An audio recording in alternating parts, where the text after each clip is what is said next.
Galera, agora nós vamos a acoplamento de polias e engrenagens. Cara, o que é isso? É quando a gente analisa rodinhas diferentes em configurações diferentes. Vocês vão ver que nós temos dois tipos. Uma que a gente chama de mesmo eixo e a outra que nós chamamos de eixos diferentes. Isso é extremamente importante. Há uma aplicabilidade muito grande. Quando você observa meios de transporte, certamente eles vão utilizar esses tipos de engrenagens para que a gente consiga justamente desenvolver um movimento cada vez mais rápido, um movimento que a gente gostaria de ter. Então, bicicleta usa, carro usa, trem usa, metrô usa, relógio usa, caraca, relógio usa, você não repara lá, né, que você tem, coloca sua pilha, aí de um movimentozinho no relógio, você tem 3 movimentos. Como assim 3? Se você pensar no analógico, né, você tem o ponteiro de segundos mudando o seu movimento com uma característica, você tem um ponteiro dos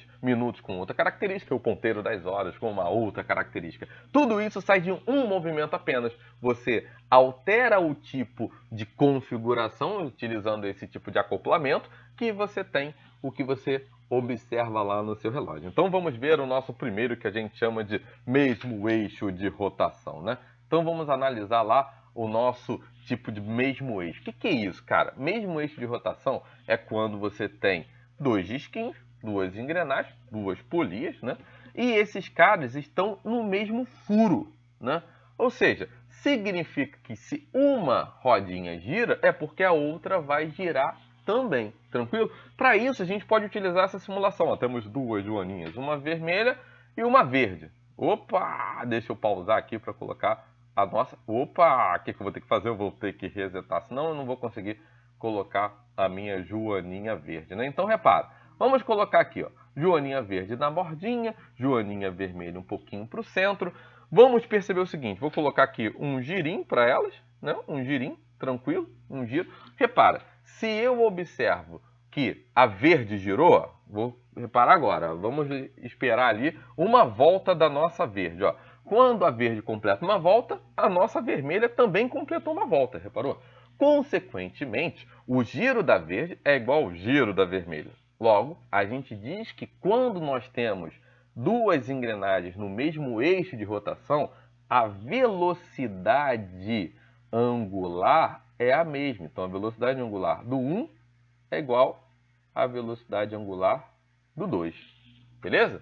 Pois bem, se você tem a mesma velocidade angular, você tem o mesmo tempo para dar a volta, né? Então, o tempo para dar uma volta, que a gente chama de quê? Boa, alguém falou aí, período, boa, sensacional, né? O nosso período é igual. Então, T1 é igual a T2.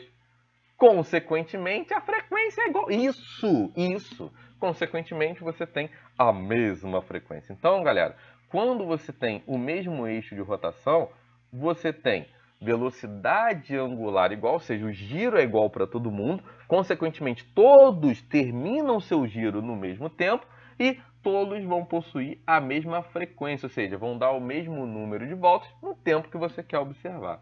Léo, e a velocidade linear? Cara, a velocidade linear vai ser diferente. Por quê? O sujeito que se encontra mais distante, ó, repara, o sujeito que fica mais distante desse nosso eixo de rotação, ele necessariamente vai ter que ter uma velocidade linear maior para que ele consiga justamente fechar o giro junto com o cara que fica mais próximo ao eixo. Então, ó, vou aumentar um pouquinho aqui a minha velocidade angular para ficar mais clara essa abordagem. Então, repara, quem tem o maior tamanho, ou seja, quem tem o maior raio em relação ao eixo, consequentemente, vai ter a nossa velocidade linear maior. Então, a gente pode pegar, por exemplo, essa nossa expressão aqui e abrirmos ela. Como? A gente não viu lá, ó, deixa eu colocar para cá, para a gente ter espaço, nós não vimos que V é igual a ômega R. Não vimos isso? Velocidade linear igual a velocidade angular vezes o raio? Pois bem, eu posso falar que a minha velocidade angular é a linear sobre o raio, né? Basta eu pegar o raio e passar para o outro lado dividindo, correto? Então, olha o que nós vamos ter aqui, pessoal. Se liga só. Utilizando essa expressão, nós vamos ter V1 sobre R1 é igual a V2 sobre R2. 2. Ou seja, eu tenho uma análise das velocidades lineares conforme o meu raio, beleza? Se o meu raio é grande, para compensar, minha velocidade linear tem que ser alta. Se o meu raio é pequeno, minha velocidade linear vai ser baixa. Show? Então esse é o que a gente chama de acoplamento de polias no mesmo eixo de rotação. Tranquilo? Então, ó, a gente pode aqui pegar um exercício para a gente desenvolver essa nossa abordagem. Então, repara ali, eu tenho 2 pontos, A e B, situam-se respectivamente a 10 centímetros e 20 centímetros do eixo de rotação da roda de um automóvel em movimento uniforme. É possível afirmar que... Vambora. Então, ó, eu vou pegar essa roda aqui, né? Vou colocar essa rodinha um pouquinho mais para cima, não sei se ela vai. Opa, ela foi, ó. Então, o que caiu aqui, deixa eu colocar, deixa eu voltar com o meu microfone, né, para não ter problema do áudio de vocês. Então, ó, vou colocar aqui 2 pontos, um pontinho aqui, né, um pontinho aqui e o outro pontinho externo, né? Então, ó, o meu pontinho externo. Então, o pontinho externo é o meu B, beleza? Meu pontinho interno da roda é o meu A, tá? Então, A, tá ali, né? Aí ele diz, né, o que eu posso afirmar? Primeira coisa, todos os pontos vão girar juntos. Logo, nós temos velocidade angular igual. Nós temos o nosso tempo para dar o giro igual. Nós temos a frequência relacionada a esse giro também igual. Então, todos têm a mesma frequência. Logo, o que vai diferenciar é a velocidade linear. O sujeito que se encontra mais distante do eixo tem que ter uma velocidade linear maior do que o cara que se encontra mais próximo, né? Então, do que esse aqui, né? Então, ó, meu VAzinho. Consequentemente, qual que se tem ali verdadeira, correta? Vamos embora. O A, o período de movimento do A é menor? Não, tem que ser igual. Frequência do movimento do A é maior? Não, tem que ser igual. A velocidade angular tem que ser igual também. As velocidades angulares são iguais? Sim, as velocidades angulares são iguais. Vamos ver os outros. As velocidades lineares são essas? Tem a mesma intensidade? Não. Então essa daqui é a alternativa certa. Velocidade angular do A necessariamente é igual à velocidade angular do B, porque, como a gente discutiu, eles giram juntos. Beleza? Pois bem, agora nós vamos para uma outra análise. Qual é a outra análise? É o que a gente chama de eixos diferentes de rotação. Então, a partir de agora, eu não tenho mais o mesmo eixo, eles não estão na mesma vareta, eles não giram juntos em relação ao mesmo ponto. Cada um vai girar em relação ao outro ponto. E eles são conectados ou pela periferia das engrenagens, né, a bordinha ali, em contato, ou nós usamos uma correia, uma corrente, justamente para que a gente consiga transmitir o movimento, ou seja, passar o movimento de uma rodinha para a outra. Beleza? O que a gente analisa nessas duas situações? Cara, nessas duas situações, nós não temos mais a velocidade angular igual, porque cada um vai girar num ritmo. Um vai girar mais rápido, outro vai girar mais devagar, né? Mas a gente tem o que a gente chama de velocidade linear ou tangencial igual. Por quê? Porque se eu ando aqui, ó, esse pedacinho, na outra engrenagem eu vou andar o mesmo pedaço. Por quê? Se a velocidade linear não fosse igual, iria romper essa corrente. Então, para que a corrente fique de forma preservada em seu tamanho, né, na sua estrutura, a nossa velocidade linear ela é igual. Aí aqui também, o quanto que eu ando com um pedacinho, por eu ter o contato, eu vou andar o mesmo pedaço na outra engrenagem. Beleza? Então, nós temos velocidades lineares iguais nessa nossa abordagem. Então, ó, VA igual ao VB. Ah, Léo, qual é a diferença nessas duas situações? O sentido do giro. Repara, enquanto a galera, ó, imagina que eu estou com esse pedaço, essa rodinha gira no nosso sentido horário. Então, vou carregando aqui esse pontinho para frente. Esse pontinho vem para frente, ele vai vir para cá, também girando no sentido horário. Então, quando eu uso uma correia, uma corrente, eu giro no mesmo sentido. Beleza? Agora, quando eu tenho esse contato entre engrenagens, aí acontece a inversão, ou seja, o oposto do giro, né? Então, se eu tenho aqui, por exemplo, essa nossa rodinha girando no sentido anti-horário, ela vai fazer, por exemplo, que a rodinha A gire no sentido horário. Então, é apenas uma mudança do sentido do giro, beleza? Pois bem, velocidade linear igual de um igual do outro, show? Agora, significa que nós vamos ter velocidade angular igual? Não, cara. Então você não tem a velocidade angular igual. Então você vai perceber que nessa análise você vai ter velocidades diferentes, bastante diferentes para a nossa análise angular. Então assim, como que nós vamos observar? Vamos pegar aquela nossa abordagem que envolve velocidade linear e velocidade angular. V igual a ômega R. Beleza? Então vamos substituir nessa nossa abordagem. Então olha como vai ficar, né? Aqui, como é que vai ficar? Então vou ter, ó, ômega A igual a R A, perdão, ômega A vezes RA, que é igual a ômega B R B. Então a gente tem essa expressão. Aliás, dá para desenvolver outras análises, outros tipos de cálculo? Dá, né? A gente tem uma relação também, se você pegar lá do período e é da nossa frequência, né? Então vou colocar aqui para a gente completar o nosso quadrinho. Em relação ao nosso período, nós vamos ter essa abordagem, né? Então a gente tem RA, TA, que é igual a RB, TB, né? Basta a gente pegar essa expressão, ó, ômega é igual a 2π sobre t. Quando a gente utiliza nessa nossa análise, a gente tem RA sobre TA é igual a RB sobre TB, né? Ou seja, o cara que tem o menor raio significa que ele vai ter um tempo do giro menor. Por quê? Porque ele gira mais rápido, beleza? Então, ó, olha como uma expressão nos diz bastante. Para a gente manter a igualdade, se eu tenho um raio pequeno, é porque minha velocidade angular foi alta, ou seja, eu giro muito rápido. Então, comparando essas rodinhas, a B gira rápido, tem uma velocidade angular maior do que a A. Consequentemente, ela tem um período menor, beleza? Ah, eu posso analisar conforme a frequência? Pode, pode. Lembra que a gente viu que a nossa velocidade angular é 2πf? Então, posso utilizar essa expressão jogando aqui. Nós vamos ter essa análise, ó. FA, RA é igual a FB, RB. Ah, Léo, eu tenho que decorar isso tudo? Não, cara. Lembra que a velocidade linear é igual. Depois você pega essas expressões e apenas substitui. Você precisa, ó, dessas que eu estou envolvendo. Essas são extremamente importantes. Depois você pega essa análise e só sai substituindo.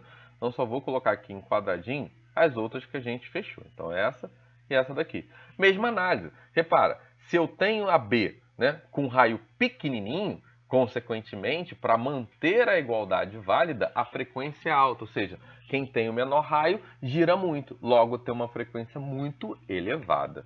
Beleza? Tranquilo? Então agora, galera, vamos fazer uma questão do Enem que é bem interessante. Ela mistura tudo isso que nós estamos abordando agora, né? Então, ó, quando se dá uma pedalada na bicicleta abaixo, isto é, quando a coroa acionada pelos pedais dá uma volta completa, qual a distância aproximada percorrida pela bicicleta? Sabendo-se que o comprimento de um círculo de raio é igual a 2πr, onde π é igual a 3. Cara, vamos observar aqui. Ele quer uma volta completa, beleza? Ah, é? É, né?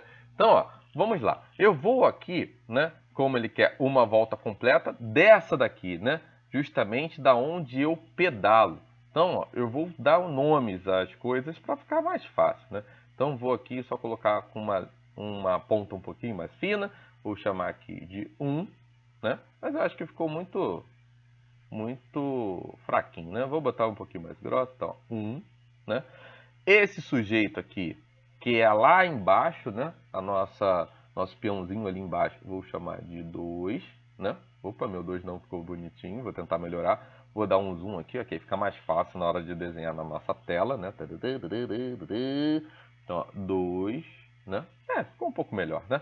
E eu vou chamar esse verde aqui, né? De 3, que é a roda mesmo, né? O ponto externo lá da nossa roda. Então, o que que ele quer? Ele quer que quando a gente der aqui uma pedalada, qual é o comprimento que a roda vai percorrer? Ou seja, quanto de deslocamento essa roda ela vai conseguir me oferecer. Beleza?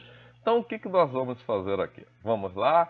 Eu tenho aqui, ó. Então, que dizer que a minha mudança do ângulo na minha engrenagem 1 é igual a 2π. Concorda? Eu vou dar uma volta. Beleza? Tranquilo? Pois bem, então 2π. Né? Aí o que eu analiso? Vamos analisar com relação aos nossos raios. Ah, eu posso botar o diâmetro? Pode, você não tem problema, porque você teria o diâmetro dos dois lados. Mas para facilitar, colocarei o nosso raio. Então, ó, quem é o raio 1? A gente sabe que o raio é metade do nosso diâmetro. Consequentemente, nós vamos ter 30 sobre 2, ou seja, o raio 1 dá 15 centímetros. Né? Então, vamos deixar aqui o nosso raio 1.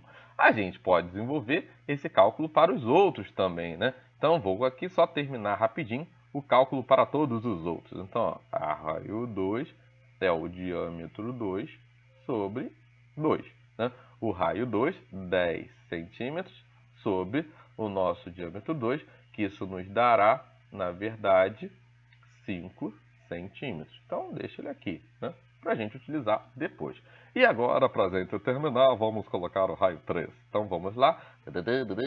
Raio 3, aqui raio 3 vai ser o nosso diâmetro 3 sobre, deixa eu só descer um pouquinho, sobre 2, né?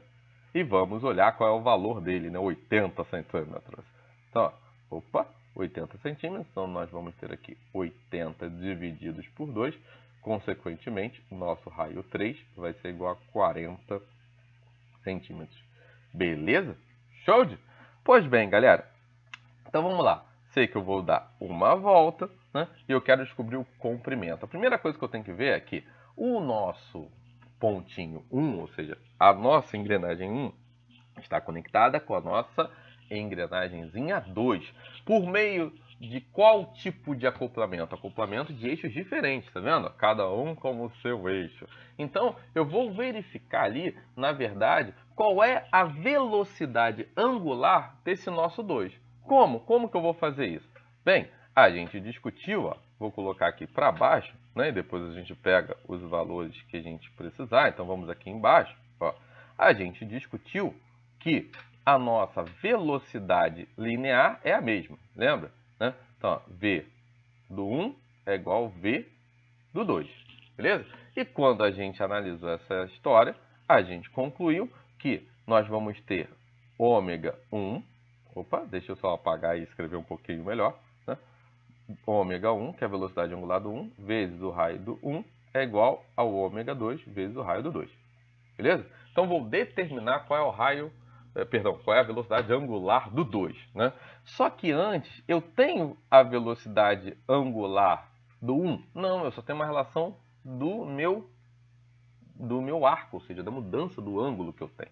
Então, o que eu vou fazer? Eu vou alterar onde tem ômega 1, eu vou colocar delta θ1, ou seja, a mudança do ângulo, sobre o meu intervalinho de tempo. Então, aqui, ó, sobre meu delta t.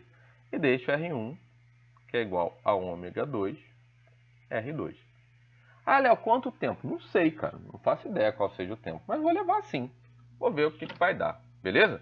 Então, vamos lá. Vamos substituir os valores. Vou aqui tirar o zoom para a gente observar quais os valores que eu tenho que colocar. Então, repara. Eu tenho que colocar 2π, beleza? Eu vou colocar o raio em 15 centímetros e depois o raio 2 em 5 centímetros. Léo, tu não vai passar isso para metro, não? Não. Sabe por quê? Eu vou ter centímetros de um lado, centímetro do outro. Esses centímetros, ou seja, eles vão se anular e eu vou obter, na verdade, uma análise da velocidade angular. Então, não preciso me preocupar se eu estou com a mesma unidade dos dois lados, beleza?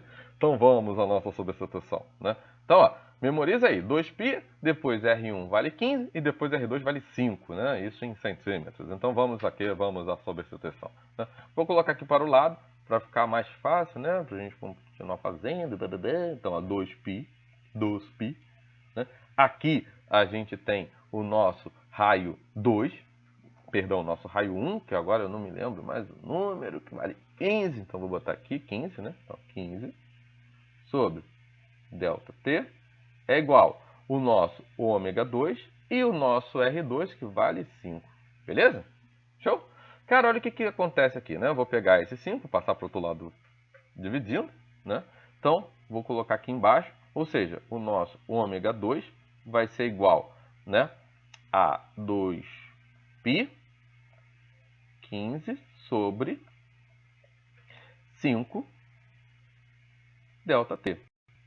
Repara, aqui nos dará 3, ou seja, nós vamos ter que, num determinado intervalinho de tempo, né, o cara vai girar 6π, ou seja, são 3 voltas que a pequenininha vai ter que dar. Por quê? Pelo tamanho, ela é menorzinha, então ela é 3 vezes menor. Consequentemente, a sua velocidade angular é 3 vezes maior, né? Então, ó, nossa velocidade angular do 2 vai ser igual a 6π sobre um intervalo de tempo, que eu não sei qual é.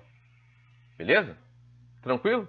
Acabei a questão? Claro que não, né? Eu não acabei, por quê? Repara, ele quer o quanto que essa nossa 3 vai girar. O quanto que ela vai girar e quanto que ela vai percorrer nesse giro. O que eu analiso? O 2 e o 3 estão no mesmo eixo de rotação. Logo, no mesmo eixo, a gente discutiu que a velocidade angular é a mesma. Beleza? Então, como eu tenho a mesma velocidade angular, eu vou escrever aqui agora ó, que o meu ômega 3 da minha roda tem a mesma velocidade angular do ômega 2, que eu já sei que é igual a 6π sobre ΔT. Beleza? Tranquilo? Foi? Foi? Até aí? Show? Agora, Léo, como é que eu vou associar isso ao quanto que eu me desloquei? Cara, você vai precisar da velocidade linear ou tangencial. Ah, é? É. Você vai precisar dela, não tem jeito, cara. Você vai ter que usá-la. Tranquilo? Então, como que a gente vai fazer? Assim, ó. A gente já não discutiu que a nossa velocidade linear ela é igual à velocidade angular vezes o nosso raio? Pois bem, basta eu pegar esse valor, substituir aqui e a gente, na verdade, consegue encontrar. Léo, mas quem é V? Cara, V, velocidade linear, a gente discutiu que é o deslocamento que ele vai ter sobre o intervalinho de tempo. Olha que delícia. Então, olha o que nós vamos ter no final. Substituindo todo mundo, nós vamos ter uma expressão bastante interessante. Ó. Então, nós vamos ter ΔS3 sobre ΔT, ou seja, tudo vai acontecer no mesmo tempo, né?